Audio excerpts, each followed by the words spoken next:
Shri Krishna Shrimad Bhagavatam canto 6 chapter 3 Yamraj द्वारा अपने दूतों को आदेश। राजा परीक्षित ने कहा, हे प्रभु, हे सुखदेव गोस्वामी, यमराज सारे जीवों के धार्मिक तथा अधार्मिक कार्यों के नियंत्रक हैं, लेकिन उनका आदेश व्यर्थ कर दिया गया है जब उनके सेवकों अर्थात यमदूतों ने उनसे विष्णु दूतों द्वारा अपनी पराजय की जानकारी दी, जिन्होंने उन्हें अजामिल को बंदी बनाने से रोका था। तो यमराज ने क्या उत्तर दिया? हे महर्षि, इसके पूर्व यह कहीं भी सुनाई नहीं पड़ा कि यमराज के आदेश का उल्लंघन हुआ हो। इसलिए मैं सोचता हूँ कि लोगों को इस पर संदेह होगा, जिसका उन्मूलन अन्य कोई नहीं अपितु आप ही कर सकते हैं। चूँकि ऐसी मेरी दृढ़ धारणा है, इसलिए कृपा करके इन घटनाओं के कारणों की व्याख्या करें। श्री सुखदेव गोस्वामी ने उत्तर दिया, हे राजन, जब यमराज के दूत विष्णु दूतों द्वारा चकरा दिए गए और पराजित कर दिए गए, तो वे अपने स्वामी संयमनीपुरी के नियंत्रक तथा पापी पुरुषों के स्वामी यमराज के पास इस घटना को बताने पहुँचे। यमदूतों ने कहा, हे प्रभु, इस भौतिक जगत में कितने नियंत्रक या शासक हैं? प्रकृति के 3 गुणों सत्व, रजो तथा तमो गुणों के अधीन संपन्न कर्मों के विविध फलों को प्रकट करने के लिए कितने कारण उत्तरदायी हैं? यदि इस ब्राह्मण में अनेक शासक तथा न्यायकर्ता है जो दंड तथा पुरस्कार के विषय में मतभेद रखते हैं, तो उनके विरोधी कार्य एक दूसरे को प्रभावहीन कर देंगे और ना तो कोई दंडित होगा ना ही पुरस्कृत होगा। अन्यथा यदि उनके विरोधी कार्य एक दूसरे को प्रभावित नहीं कर पाते, तो हर एक को दंड तथा पुरस्कार दोनों ही देने होंगे। यमदूतों ने आगे कहा, चूंकि कर्मी अनेक हैं, अतएव उनके न्याय करने वाले निर्णायक या शासक भिन्न भिन्न हो सकते हैं, किंतु जिस तरह एक केंद्रीय सम्राट विभिन्न विभागीय शासकों का नियंत्रित करता है, उसी तरह सारे निर्णायकों के मार्गदर्शन हेतु एक परम नियंता होना चाहिए। परम निर्णायक तो एक होना चाहिए, अनेक नहीं। हम तो यही समझते थे कि आप परम निर्णायक हैं और आपका देवताओं पर भी अधिकार है। हमारी यह धारणा थी कि आप सारे जीवों के स्वामी हैं, जो सारे मनुष्यों के शुभ तथा अशुभ कर्मों में भेदभाव करते हैं। किंतु अब हम देखते हैं कि आपके अधिकार के अंतर्गत नियत किया हुआ दंड प्रभावी नहीं है, क्योंकि 4 अद्भुत सिद्ध पुरुषों द्वारा आपके आदेश का उल्लंघन किया जा चुका है। हम आपके आदेशानुसार महान पापी अजामिल को नरक की ओर ला रहे थे, तभी सिद्ध लोक के उन सुंदर पुरुषों ने बलपूर्वक उन रस्सियों की गांठों को काट दिया जिनसे हम उसे बंदी बनाए हुए थे। ज्यों ही पापी अजामिल ने नारायण नाम का उच्चारण किया, ये चारों सुंदर व्यक्ति तुरंत वहां आ गए और यह कहकर उसे पुनः आश्वस्त किया, डरो मत डरो, हम आपके विषय में जानना चाहते हैं। यदि आप यह सोचते हैं कि हम उनके विषय में जान सकते हैं, तो कृपा करके बताइए कि वे कौन हैं। श्री सुखदेव गोस्वामी ने कहा, इस प्रकार पूछे जाने पर जीवों के परम नियंता यमराज अपने दूतों से नारायण का पवित्र नाम सुनकर उन पर परम प्रसन्न हुए। उन्होंने भगवान के चरण कमलों का स्मरण किया और उत्तर देना शुरू किया। यमराज ने कहा, मेरे प्रिय सेवकों, तुम लोगों ने मुझे सर्वोच्च स्वीकार किया है, किंतु मैं वास्तव में हूँ नहीं। मेरे ऊपर तथा इंद्र एवं चंद्र समेत अन्य सारे देवताओं के ऊपर एक परम स्वामी तथा नियंता है। उनके आंशिक रूप ब्रह्मा, विष्णु तथा शिव हैं, जो ब्रह्मांड के सृष्टि, पालन एवं संहार के भार को संभालते हैं। वे उन 2 भागों के तुल्य हैं जो बुने हुए वस्त्र की लंबाई तथा चौड़ाई या ताने बाने का निर्माण करते हैं। संपूर्ण जगत उनके द्वारा उसी तरह नियंत्रित होता है जिस तरह एक बैल अपने नाक की रस्सी द्वारा नियंत्रित होता है। जिस तरह बैलगाड़ी का चालक अपने बैलों को वश में करने के लिए उनके नथनों को निकाल कर रस्सियाँ नाथ बांध देता है, उसी तरह पूर्ण पुरुषोत्तम भगवान सारे व्यक्तियों को वेदों में कहे गए अपने वचनों रूपी रस्सियों नाथ के द्वारा बांधते हैं, जो मानव समाज के विभिन्न वर्णों के नामों तथा कार्यों, ब्राह्मण, क्षत्रिय, वैश्य तथा शूद्र को निर्धारित करते हैं। इन वर्णों के लोग भयवश परम भगवान की पूजा अपने अपने कर्मों के अनुसार भेंटें अर्पित करते हुए करते हैं। मैं यमराज, स्वर्ग का राजा इंद्र, नृषस्ति, वरुण, चंद्र, अग्नि, शिव, पवन, ब्रह्मा, सूर्य, विश्वासु, 8 वरुण, सध्यगण, मरुतगण सिद्धगण तथा मरीचि एवं अन्य ऋषिगण जो ब्राह्मण के विभागीय कार्यकर्ताओं को चलाने में लगे रहते हैं, बृहस्पति इत्यादि सर्वोत्त देवता गुण तथा भृगु आदि मुनिगण, ये सभी प्रकृति के दो निम्न गुणों रजो तथा तमोगुणों के प्रभाव से निश्चित रूप से मुक्त होते हैं। फिर भी यद्यपि हम सतोगुणी हैं तो भी हम पूर्ण पुरुषोत्तम भगवान के कार्यों को नहीं समझ सकते। तो फिर दूसरों के विषय में क्या कहा जाए जो मोह के अधीन होने से ईश्वर को जानने के लिए केवल मानसिक उहापोह करते हो। जिस तरह शरीर के विभिन्न अंग आँखों को नहीं देख सकते, उसी तरह सारे जीव परमेश्वर को नहीं देख सकते जो हर एक के हृदय में परमात्मा के रूप में स्थित रहते हैं। ना तो इंद्रियों से, ना मन से, ना प्राणवायु से, ना हृदय के अंदर के विचारों से, ना ही शब्दों की ध्वनि से जीवात्माएं परमेश्वर की असली स्थिति को निश्चित कर सकते हैं। पूर्ण पुरुषोत्तम भगवान आत्मनिर्भर तथा पूरी तरह स्वतंत्र है। वे माया समेत हर एक के स्वामी हैं।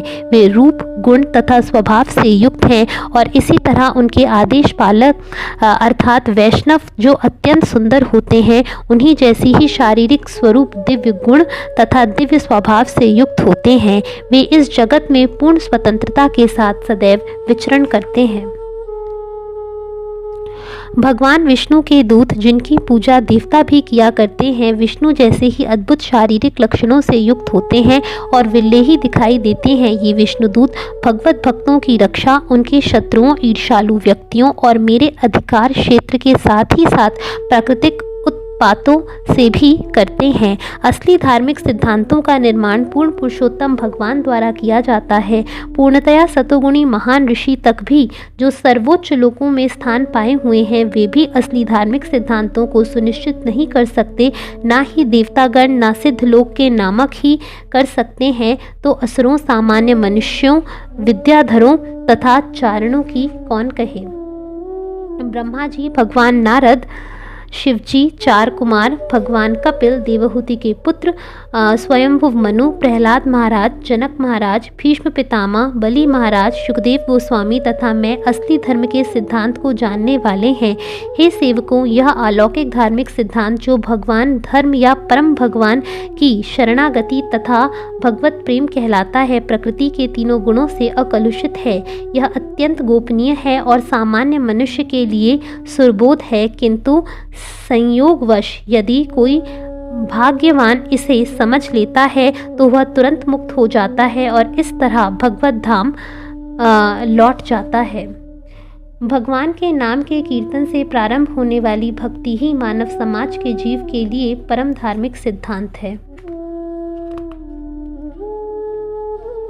हे मेरे पुत्रवत सेवकों, जरा देखो ना, भगवान नाम का कीर्तन कितना महिमा युक्त है। परम पापी अजामिल ने यह ना जानते हुए कि वह भगवान के पवित्र नाम का उच्चारण कर रहा है, केवल अपने पुत्र को पुकारने के लिए नारायण नाम का उच्चारण किया। फिर भी भगवान के पवित्र नाम का उच्चारण करने से उसने नारायण का स्मरण किया और इस तरह से वह तुरंत मृत्यु के पाश से बचा लिया गया।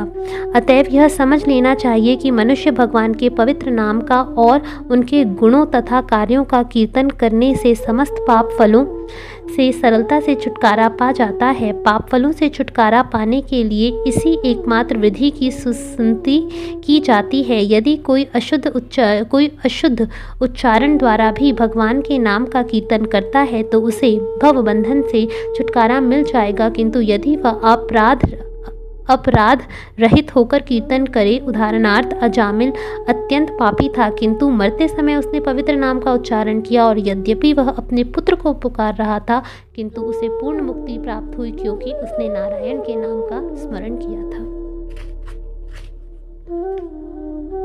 पूर्ण पुरुषोत्तम भगवान की माया द्वारा मोहग्रस्त होने के कारण याज्ञवल्क्य, जैमिनी तथा अन्य शास्त्र प्रेरणता की 12 महाजनों की गुह्य धार्मिक प्रणाली को नहीं जान सकते। वे भक्ति करने या हरे कृष्णा मंत्र का कीर्तन करने के दिव्य महत्व को नहीं समझ सकते, चूँकि उनके मन वेदों, विशेषतया यजुर्वेद, सामवेद तथा ऋग्वेद में उल्लेखित कर्मकांडों के प्रति आकृष्ट रहते हैं, इसलिए उनकी बुद्धि जड़ हो गई है।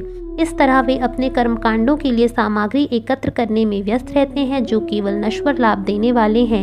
यथा भौतिक सुख के लिए स्वर्गलोक जाना, वे संकीर्तन आंदोलन के प्रति आकृष्ट नहीं होते, बल्कि वे धर्म, अर्थ, काम तथा मोक्ष में रुचि लेते हैं। अतः इन सभी बातों पर विचार करते हुए बुद्धिमान लोग हर एक के हृदय में स्थित तथा समस्त शुभ गुणों की खान भगवान के पवित्र नाम के कीर्तन की भक्ति को अपनाकर सारी समस्याओं को हल करने का निर्णय करते हैं। ऐसे लोग दंड देने के मेरे अधिकार क्षेत्र में नहीं आते।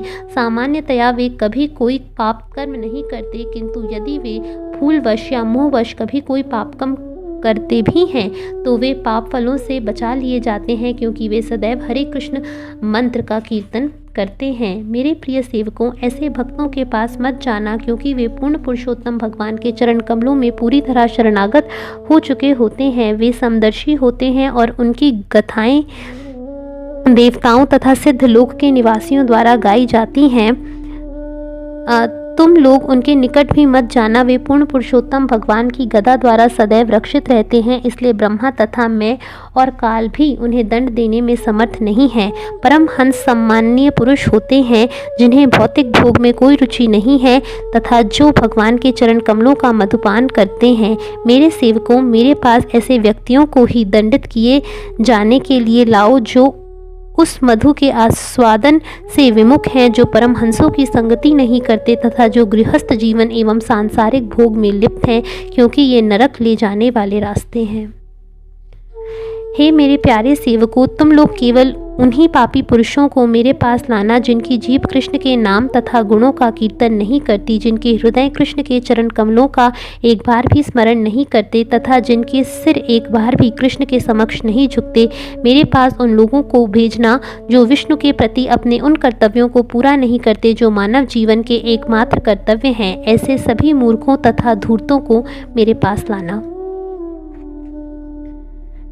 तब यमराज स्वयं को तथा अपने सेवकों को अपराधी मानते हुए भगवान के क्षमा याचना करते हुए इस प्रकार बोले, हे प्रभु, मेरे सेवकों ने निश्चित रूप से अजामिल जैसे वैष्णव को बंदी बनाकर महान अपराध किया है। हे नारायण, हे परम एवं पुरातन पुरुषोत्तम, आप हमें क्षमा कर दें। अपने अज्ञान के कारण हम अजामिल को आपके सेवक के रूप में नहीं पहचान सके और इस तरह हमने निश्चित रूप से महान अपराध किया है। अतएव हम हाथ जोड़कर आपसे क्षमा मांगते हैं। हे प्रभु, आप अत्यंत दयालु हैं और सद्गुणों से सदैव पूर्ण रहते हैं। कृपया हमें क्षमा कर दें, हम आपको सादर नमस्कार करते हैं। शुकदेव गोस्वामी ने कहा, हे राजन, भगवद नाम का कीर्तन बड़े से बड़े पापों के फलों को भी उन्मूलित करने में सक्षम है। इसलिए संकीर्तन आंदोलन का कीर्तन संपूर्ण ब्रह्मांड में सबसे शुभ कार्य है। कृपया इसे समझने का प्रयास करें जिससे अन्य लोग इसे गंभीरतापूर्वक ग्रहण कर सकें। जो व्यक्ति भगवान नाम का निरंतर श्रवण तथा कीर्तन करता है और भगवान के कार्यों का श्रवण तथा कीर्तन करता है, वह बहुत ही आसानी से शुद्ध भक्ति पद को प्राप्त कर सकता है, जो उसके हृदय के मैल को शुद्ध करने वाला है। केवल व्रत रखने तथा वैदिक कर्मकांड करने से ऐसी शुद्धि प्राप्त नहीं की जा सकती।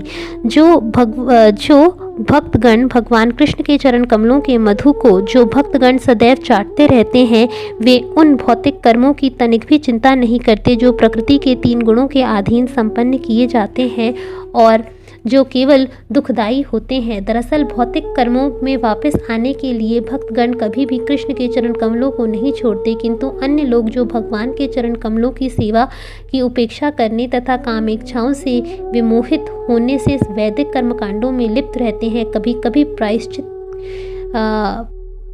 के कर्म करते हैं, फिर भी अपूर्ण रूप से शुद्ध होने से वह पुनः पुनः पाप कर्मों में लौट जाते हैं। अपने स्वामी के मुख से भगवान की अद्वितीय महिमा तथा उनके नाम, यश तथा गुणों के विषय में सुनकर यमदूत आश्चर्यचकित रह गए।